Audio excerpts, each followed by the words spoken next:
मन में बात आई ना कि राधा और कृष्ण का तो विवाह ही नहीं हुआ था। ऐसे लोग कहते हैं, पर पुराणों में ऐसे नहीं है।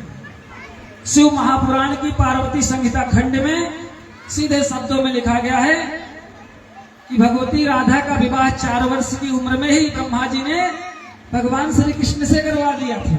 कितने वर्ष की उम्र? 4 वर्ष की उम्र। और लिखा कृष्ण राधा स्नेहो गुप्त रहस्य है, इनका जो प्रेम है रहस्यमयी रहेगा, गुप्त रहेगा। आप लोग बताओ, कहीं पे कृष्ण और रुक्मिणी की प्रतिमा जल्दी दिखती है? किसकी दिखती है? वही टेढ़ी टांग वाला चितचोर कन्हैया मैया राधा के साथ नजर आएगा। आएगा कि नहीं आएगा? तो ये तीनों शक्तियां तीनों माताओं के गर्भ से जन्म ली हैं और तीनों का वर्ण करने के लिए भगवान अवतार लिए हैं। अमरनाथ मैना जी का वर्ण करेंगे। इधर जो है मैया का प्राकट्य हो रहा है। जब शैलराज हिमवान के यहाँ मैया का प्राकट्य हुआ ना, तो बाबा गोस्वामी तुलसीदास जी कहते हैं, जब ते उमा शैल गृह जाई, जब ते उमा शैल गृह जाई, जब ते उमा शैल गृह जाई, सकल सिद्धि पतिता चाई, सकल सिद्धि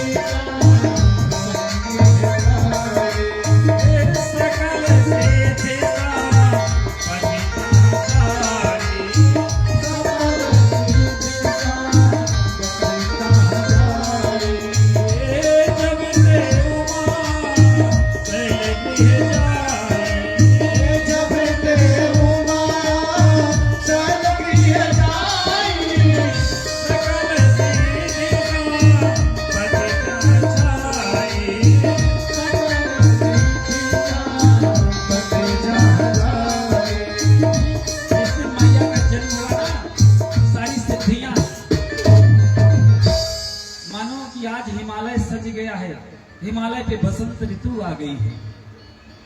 क्यों ना हो, आदि शक्ति भगवती पार्वती का प्राकट्य हुआ और सारी सिद्धियां रिद्धियां जो है नृत्य करने लगी। आज राजा हिमवान के यहां मानो पुष्प बरस रहे हैं, देव सुर अप्सराएं जो है नृत्य कर रहे हैं।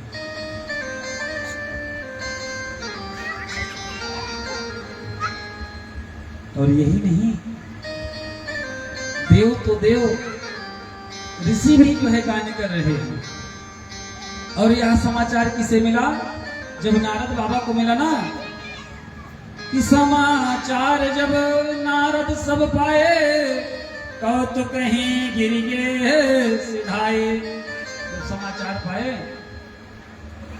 तो कौतूहल मचाते हुए, कोलाहल मचाते हुए राजा के यहां पहुंचे। आइए 2 शब्दों में हम सभी भी जो है मैया के नाम का गुणगान कर लेते हैं। अरे जननी है पार्वती माई, हिमाचल घर बाजे बधाई। जननी है पार्वती माई, हिमाचल घर बाजे बधाई। जननी है पार्वती माई, हिमाचल घर बाजे बधाई। जननी है पार्वती माई,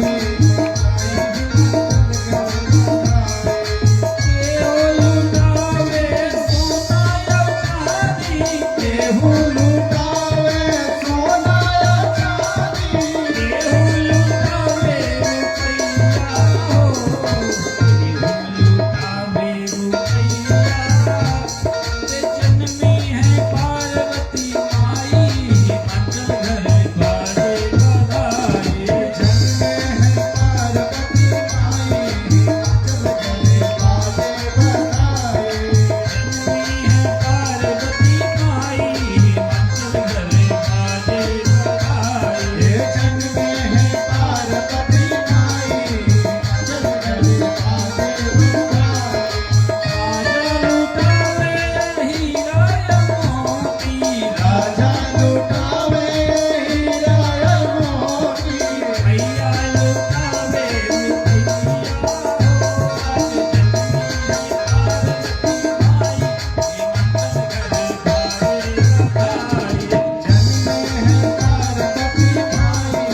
हिमालय पे जो है बधाई बजी। देव सुर अप्सराएं जो है गंधर्व नृत्य किए, चारों तरफ हरियाली ही हरियाली छा गई। और इधर नारद बाबा जो है संदेश पाए तो चल दिए। कहां पे गए? माता मैना के आंगन में पहुंचे हैं। और पहुंचे हैं तो मैया दौड़ के आई लेकर के बिटिया को। आज मैया कहती है कि देवर्षि नारद, मैं धन्य हो गई। मेरे इस उजड़े कोख में आज शक्ति स्वरूपा का प्राकट्य हुआ। और यही नहीं,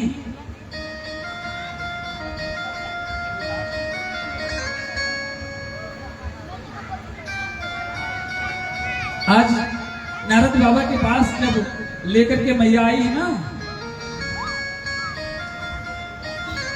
तो बाबा ने देखा, बोले यह तो साक्षात जगदम्बा है। मन में कह रहे हैं बाबा। तो माताओं का स्वभाव होता है कि बच्चे को झट से लेकर के बाबाओं के सामने आ जाती है। और अगर देवर्षि नारद जैसा कोई सिद्ध महात्मा आ जाए जो नारायण नाम की महिमा से, जिसे युवा अवस्था से बुढ़ापा नहीं आया, नाम महिमा का प्रभाव है, जिनकी जुबान पे सदैव नारायण नारायण गूंजता रहता है। नारद बाबा बूढ़े नहीं हो रहे, सत्संग का प्रभाव है। आज नारद बाबा ने क्या कहा कि मैया मैना, यह जो आपकी पुत्री है सभी गुणों से संपन्न है।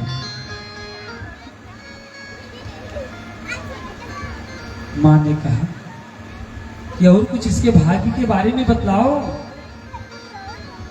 तो बाबा गोस्वामी तुलसीदास जी कहते हैं कि नारद बाबा क्या कहते हैं कि मैया पूछ कैसे रही है? कह मुनि विहसी गुढ़ मृदुबानी, कह मुनि विहसी गुढ़ मृदुबानी, कह मुनि विहसी गुढ़ मृदुबानी, सुता तुम्हारी सकल गुण खानी, सुता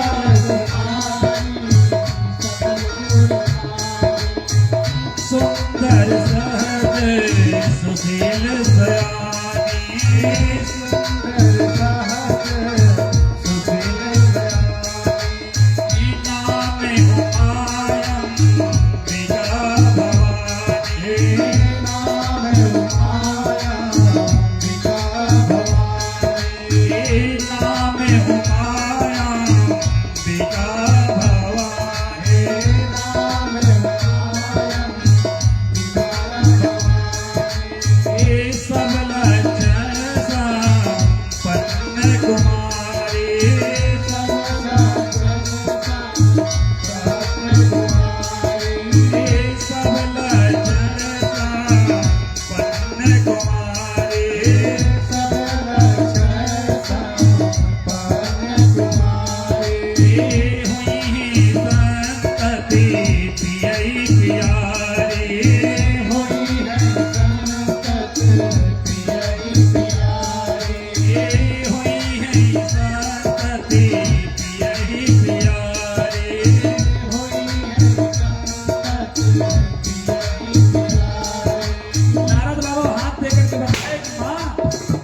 परेशान ना हो।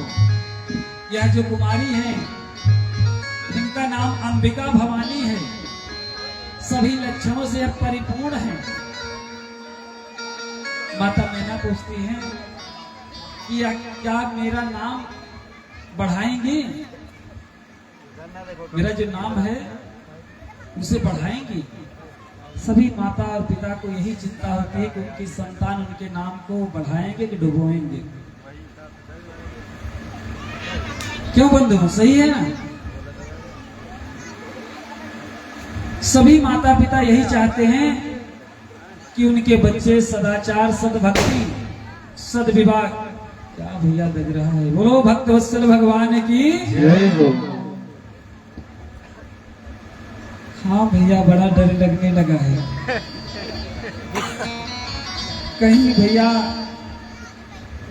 जो माहौल चल रहा है ना पत्थरबाजी का, उससे डर लगने लगा है।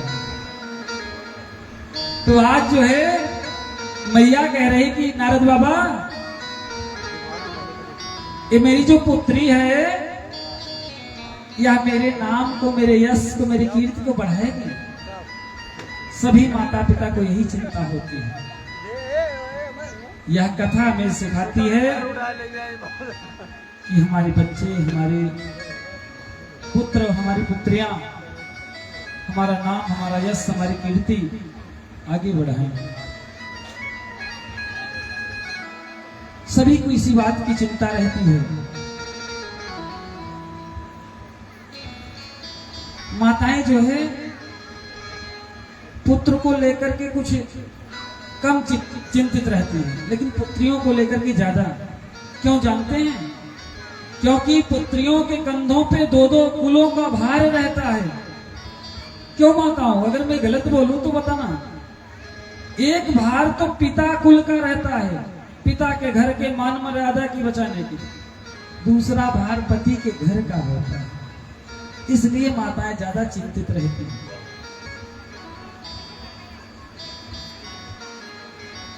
और अगर किसी माँ का बेटा बिगड़ गया ना, तो यह समाज क्या कहता है जानते हैं? पिता को दोष नहीं देता है, सीधा ही कहेगा माँ ने सही संस्कार नहीं दिया। ऐसे बोलते हैं ना। ये भी तो कह सकते थे पिता ने सही संस्कार नहीं दिया। हम सभी जिस भारत भूमि में रहते हैं, यहाँ मातृ प्रधान देश है। भूमि माता, गौ माता और भारत माता और जन्म देने वाली जननी मां। तो जब कोई संतान, पुत्र या पुत्री कुमार्ग पे जाते हैं ना, जब कुमार्ग पे जाते हैं तो पिता को कोई दोष देने नहीं जाता, माताओं को ही लोग दोष देते हैं। तो आज उसी चिंता में जो है मैया बाबा से जब पूछा तो नारद बाबा ने कहा, माँ नाम की बात छोड़ो, यह आपका यश, कीर्ति, वैभव सब कुछ बढ़ाएंगे। ये अंबिका भवानी है। मैया मैंने से कहती, जिन्हें आप अपनी पुत्री समझती है ना, ये सारे संसार की माँ है। ये आपकी पुत्री के रूप में जन्म भले ही भी हैं, लेकिन ये क्या है? अंबिका भवानी है। नारद बाबा ने कहा यह जो इनका लक्षण है वो बहुत ही पुनीत है, संपन्न है। तो मैया ने कहा ठीक है बाबा, तो इसका जो पति मिलेगा वो कैसे होगा? माताओं को अपनी पुत्री को लेकर के यही चिंता रहती है कि बिटिया का विवाह जिससे होगा वह कैसे मिलेगा।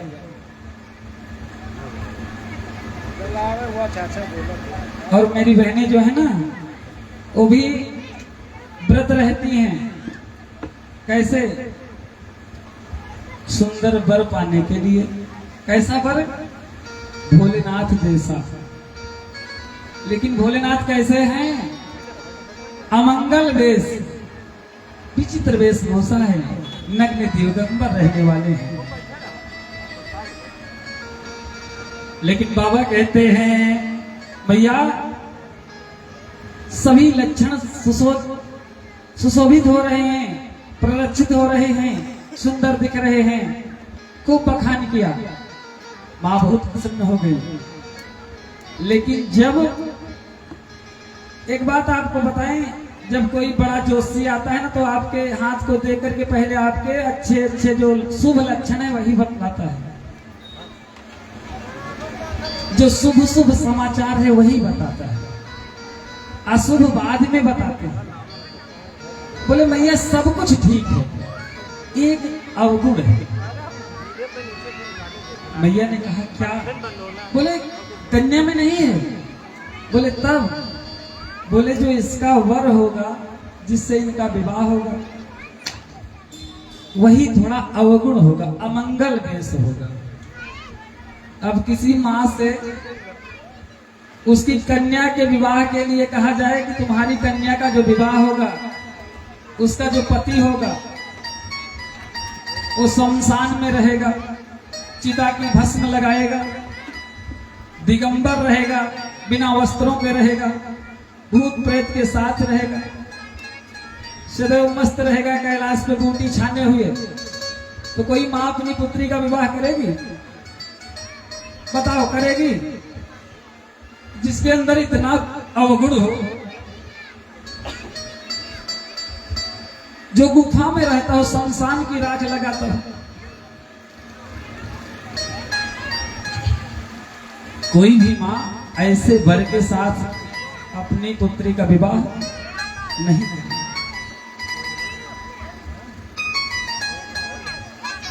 आज माँ के मुंह पे मलिनता आ गई, चिंता की रेखाएं आ गई। नारद बाबा ने कहा, बस मैया चिंता मत करो,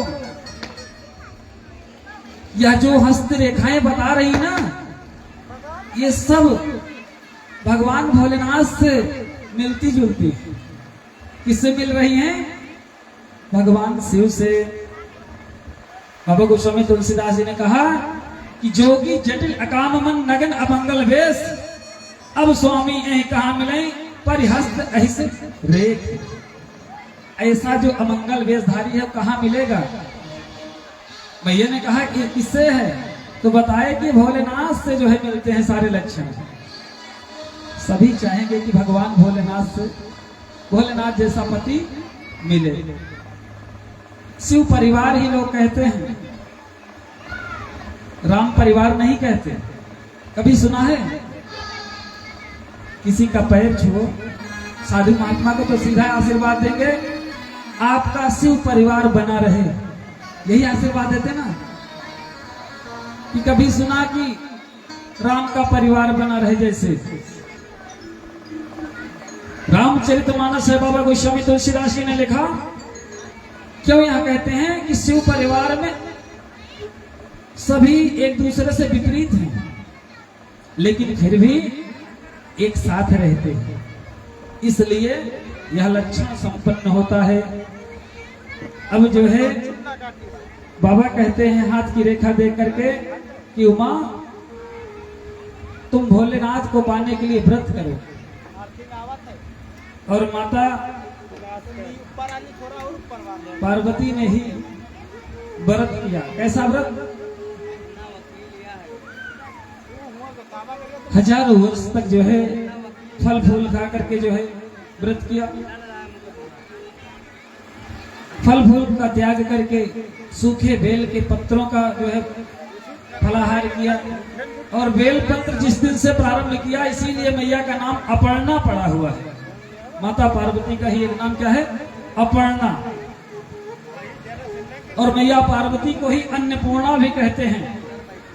जो हमारी रसोई में प्रसाद बनता है, उसकी जो अधिष्ठात्री देवी हैं और अन्नपूर्णा मां पार्वती हैं। जिनके घर भोजन प्रसाद पाने से आत्मा तृप्त हो जाए तो जान लो कि उसके रसोई में अन्नपूर्णा माता वास करती है। इधर नारद बाबा जो है गुरु मंत्र दे करके चल दिए, उधर कैलाश पे जो है अब देवताओं में यह विचार होने लगा, बाबा तो समाधि में है, उन्हें जगाया जाएगा, उन्हें भी जगाया जाए।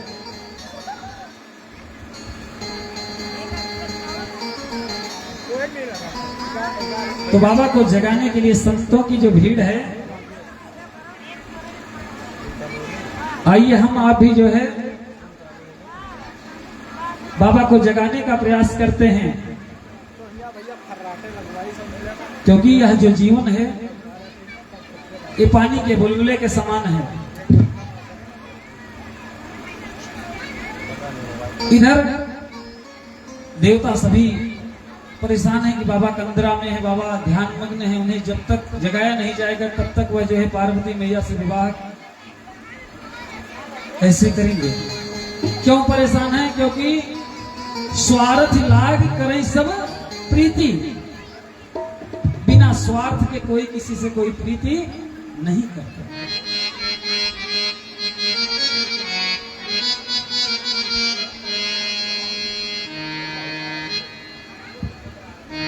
काले के शिव के मनाई हो, शिव मानत नाही। काले के शिव के मनाई हो, शिव मानत नाही। काले के शिव के मनाई हो, शिव मानत नाही। मानत नाही शिव मानत नाही, मानत नाही शिव मानत नाही। काले के शिव के मनाई हो, शिव मानत नाही। काले के शिव के मनाई हो, शिव मानत नाही। शिव मानत नाही। काले के शिव के मनाई हो, शिव मानत नाही।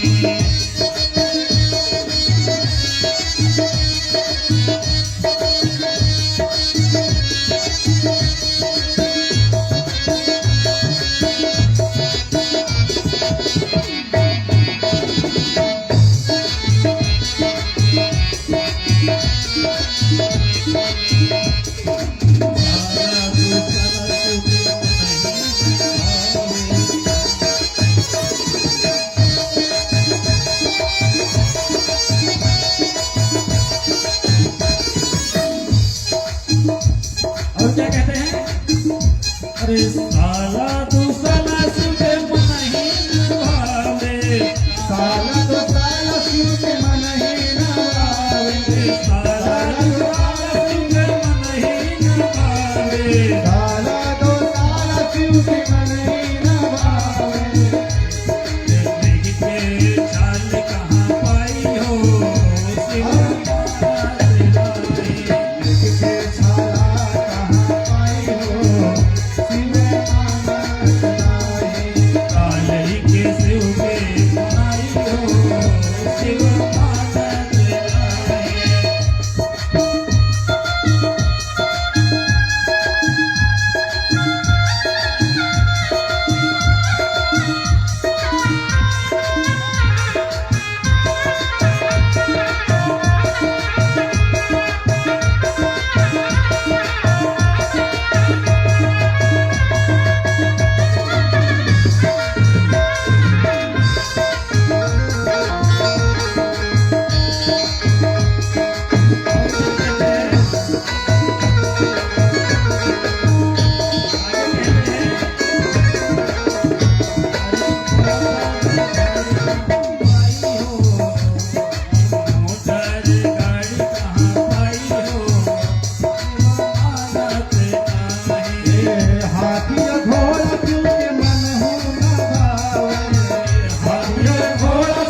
विश्वनाथ की जय हो। बोल शंकर भगवान की जय हो।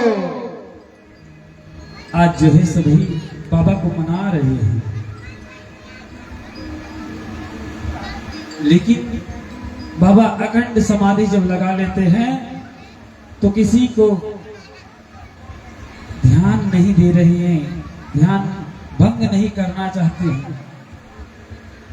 और सबसे ज्यादा चिंता किसे होती है? देवराज इंद्र को होती है। किसे? देवराज इंद्र को। और क्यों चिंता हो रही जानते हैं? क्यों सभी देवता चाहते हैं कि मैया पार्वती और भगवान भोलेनाथ का विवाह हो जाए? स्वार्थ छिपा हुआ है देवताओं का। कैसा स्वार्थ? तारकासुर नामक एक दैत्य है जो तीनों लोकों में त्राहि त्राहि मचाए हुए है। सभी देवता जो है कंदराओं में जाकर के छिप गए हैं उसके डर से। क्योंकि जब वह तपस्या किया, तपस्या करने के बाद ब्रह्मा जी से वरदान मांगा तो उसने कहा कि हे ब्रह्मदेव, मुझे अमर होने का वरदान दे दो। ब्रह्मा जी ने कहा कुछ और मांग लो, क्योंकि मैं ही अमर नहीं हूं तो आपको क्या अमर करूंगा। बोले फिर कोई ऐसा वरदान दो कि जिससे मेरी मृत्यु न हो। बोले बात तो वही हुई, फिर से आप जो है अमरत्व का वरदान मांग रहे हैं। यह मेरे बस की बात नहीं है, क्योंकि जब कोई तप करता है, व्रत करता है तो भगवान से कुछ न कुछ मांगता है। ऐसे ही एक भक्त था जो तप करता था और उस भक्त के तप से प्रसन्न हो गए कौन? देवताओं के जो पालनहार कहे जाते हैं, विष्णु प्रिया भगवान श्री हरि विष्णु। बोले भक्त, तुम्हारी तपस्या से मैं बहुत प्रसन्न हूं, मांगो जो मांगना चाहते हो। भक्त ने कहा भगवान एक बार चाहिए, बस ज्यादा नहीं। बच्चों को थोड़ा शांति दो। एक बार प्रेम से बोले भक्त वत्सल भगवान की। बोला कि एक बार चाहिए। बोले कैसा? बोले प्रभु पास एक बार। अब कैसा एक बार मांग रहे हैं? भगवान बस एक बार ऐसा दे दो कि मेरे घर में पुत्र पौत्रादि ऐश्वर्य कीर्ति वैभव धन धान्य की कमी कभी ना हो। अब आप सब बताओ कितना चतुर भक्त और कोई रहेगा कि एक ही बार मांग रहा है कि प्रभु एक बार देना। कितने बार? एक। और वर में क्या मांग रहा है कि हे प्रभु मुझे धन धान्य ऐश्वर्य कीर्ति वैभव पुत्र पौत्रादि लक्ष्मी की प्राप्ति हमारे घर में सदैव बनी रहे, बस एक बार दे दो। अब इसमें तो कुछ बचा ही नहीं, क्या मांगे हो? तो भगवान ने कहा बारे चेला, तुम तो बड़े उस्ताद निकले, चलो मैं आपको एक बार देता हूं, लेकिन उसके साथ साथ एक बोनस, एक फ्री का और वर दे देता हूं। भगवान भी लीला करने के लिए वर दे रहे हैं। कैसा वर दिया? बोले ठीक है भक्त, मैं आपको वरदान देता हूं कि जो भी तुम मांगोगे एक ही क्षण में सब कुछ तुम्हें मिल जाएगा, और उसके साथ साथ तुम्हारे पड़ोसी को डबल मिलेगा। बोले भक्तवत्सल भगवान की आज यही विडंबना है सभी की। उस भक्त के मन में तो तब नहीं समझ में आया। बोले भगवान बस प्रभु बस और कुछ नहीं चाहिए। भगवान इतना कह के अंतर ध्यान हो गए और यह अपने घर पे आया और भगवान से अर्जी लगा दिया कि प्रभु मुझे एक मकान मिल जाए। और इधर इसको एक मकान मिला, पड़ोसी का 2 तल्ला बन गया, 2 मकान।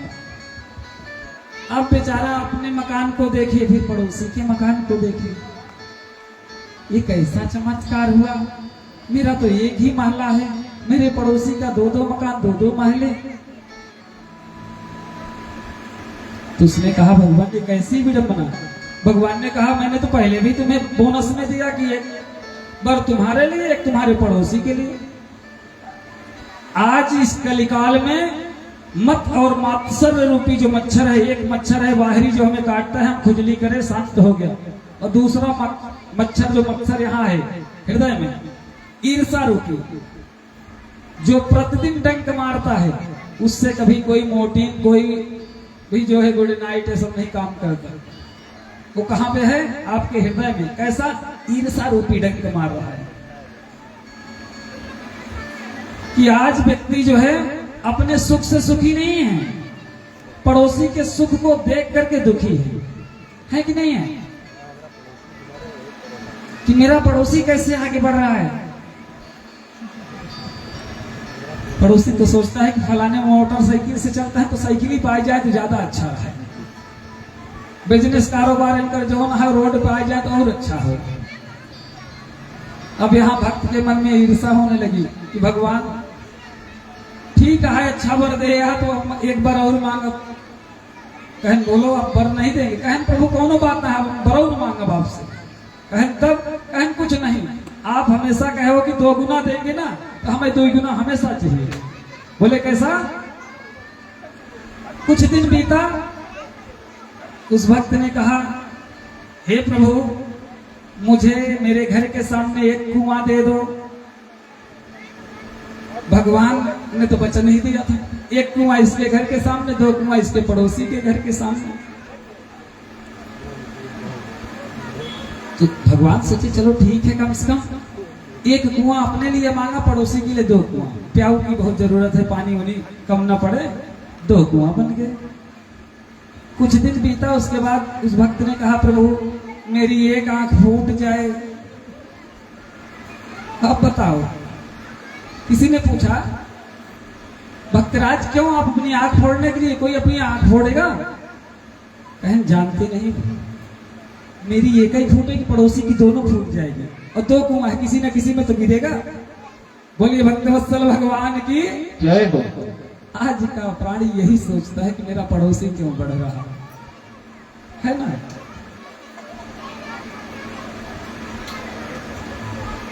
तो तारकासुर ने क्या मांगा कि प्रभु मुझे अमर होने का वरदान दो। जब ब्रह्मा जी ने अमर होने का वरदान नहीं दिया, तब उसने कहा प्रभु ठीक है, अब मैं आपसे वर मांगता हूं कि मेरी मृत्यु हो तो भगवान शिव के पुत्र के हाथ हो। क्योंकि वह जानता था भगवान भोलेनाथ तो सती वियोग में विवाह ही नहीं करेंगे, और जब विवाह ही नहीं होगा तो पुत्र होगा नहीं, जब पुत्र होगा नहीं तो मेरी मृत्यु भी नहीं होगी। इसलिए वह ऐसा वर मांगा। और देवताओं के ऊपर प्रताड़ना शुरू थी। देवता स्वर्ग को छोड़ करके कंदराओं में छिप गए।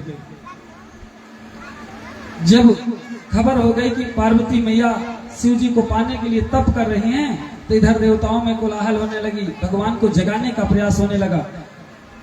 सभी हार गए, लेकिन भगवान अखंड समाधि से बाहर नहीं आए। तब देवराज इंद्र ने पुष्प के बाणधारी कामदेव को जो है भेज दिया। किसे? कामदेव को भेज दिया कि जाओ आप भगवान भोलेनाथ को जो है छल बल जिस भी विधि से उनकी समाधि जो है समाधि से उन्हें डिगा दो, उनको जो है उठा दो, जैसे बन पड़े। आज कामदेव जो है अप्सराओं को लेकर के आते हैं, नित्य गान करते हैं, लेकिन भोलेनाथ के ऊपर कोई प्रभाव नहीं पड़ता।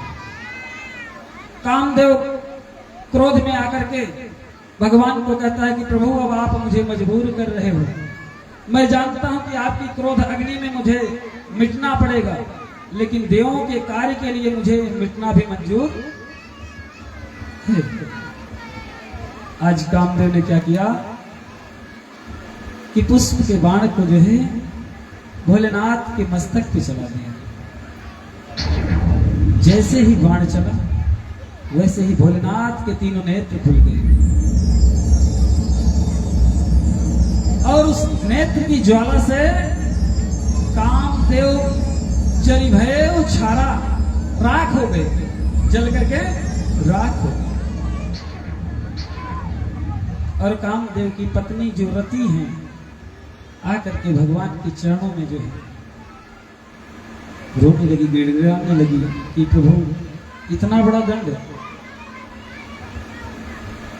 बहुत प्रायश्चित करने के बाद रति के भगवान ने कहा मैं आशीर्वाद देता हूं कि जब प्रभु द्वापर युग में जन्म लेंगे भगवान श्री कृष्ण के रूप में, तो उन्हीं के घर क्या बन करके कामदेव जन्मे हैं?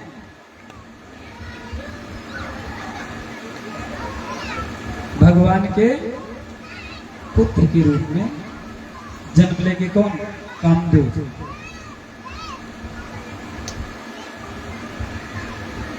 अब इधर तो जो है समाधि से उठ ही गए हैं, तो सभी देवता जो है भगवान भोलेनाथ को मनाते हैं कि प्रभु अब आप विवाह कर लीजिए। तो भगवान ने कहा कि एक बार पत्नी वियोग में मैं डूबा हूं, दोबारा फिर से इस सांसारिक मोह में माया में फंसना नहीं चाहता।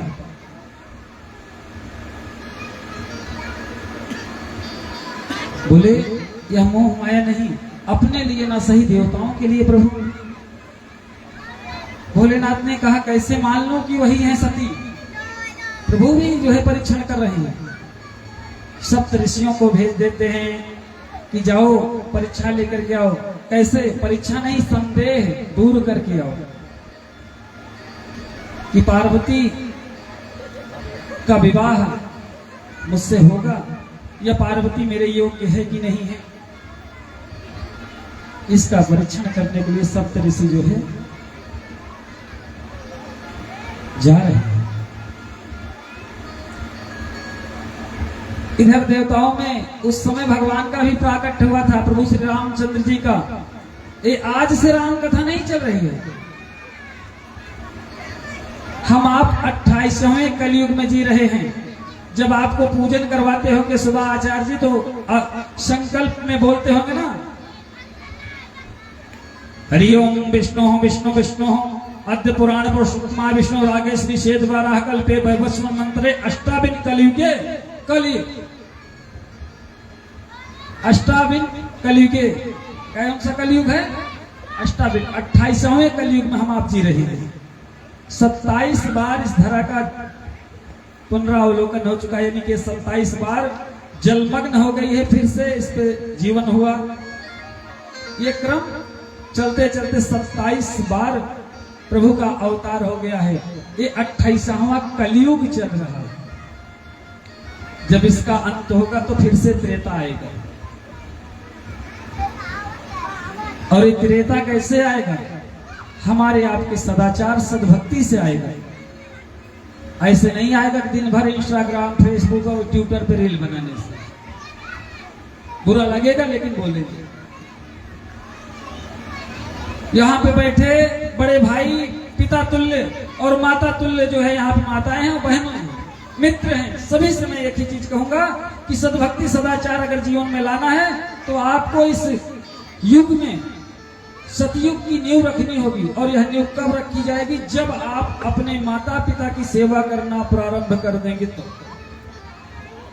मैं ये नहीं कहता हूं कि आप मंदिर में जाओ, जो किसी तीर्थ में जाओ, देवालय में जाओ, गंगा स्नान करो,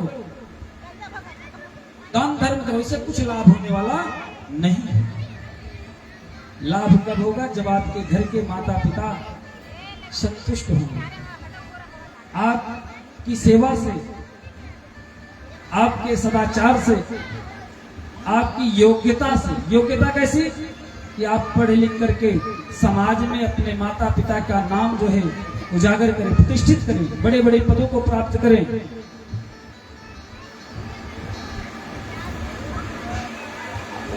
और आज तो जो है बड़े दुर्भाग्य की बात है कि हम ऐसी भारत भूमि में बसे हुए हैं यह भारत ऋषियों का देश कहा जाता है, ऋषि महात्माओं का देश इसे कहते हैं।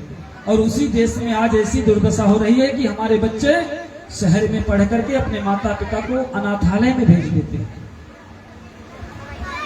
आपसे हम प्रश्न करते हैं कि आप लाखों रुपए कमाते हो, उसी में से 10-20 हजार रुपए खर्च करके आपके पास बेशक समय नहीं है, कोई सहयोगी रख दें अपने ही घर पे, आप अपने माता पिता की सेवा करवाइए। यह शास्त्र ये नहीं कहता है कि आप तीर्थ में जाइए। सभी तीर्थ यज्ञ दान जब तक इसी धरा पे साक्षात माता पिता के रूप में है। माता पिता के अलावा इस जगत में कोई नहीं है, क्योंकि प्रभु श्री रामचंद्र जी ने यही कहा है कि मात पिता गुरु नावे माता। कैसे कि प्रातः काल उठ के रघुनाथा मात पिता गुरु नावे।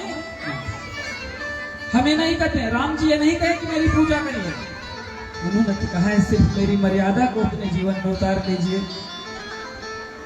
बस मर्यादा है उतर गई अगर जीवन में, तो जान लो कि आपका सारा कार्य सिद्ध हो गया। लेकिन वही मर्यादा हमारे जीवन में नहीं आ रही है। हम तो जो है इधर उधर सांसारिक सुख भोग में कितना फेमस हो जाएं, इसके चक्कर में, क्योंकि इस जीवन का कोई भरोसा नहीं है कि कब तक रहेगी और कब चली जाएगी। संतों ने बहुत सुंदर शब्दों में लिखा, जिस देह का, जिस रूप का, जिस रंग का, जिस धन का, जिस वैभव का हम कार्य करते हैं, ये सब माटी के समान है। क्या कहते हैं?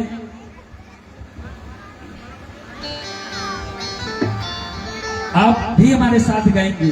कोई यहाँ कुछ नहीं, ये जीवन क्या है, मिट्टी के समान है। चली जा रही है उम्र धीरे धीरे,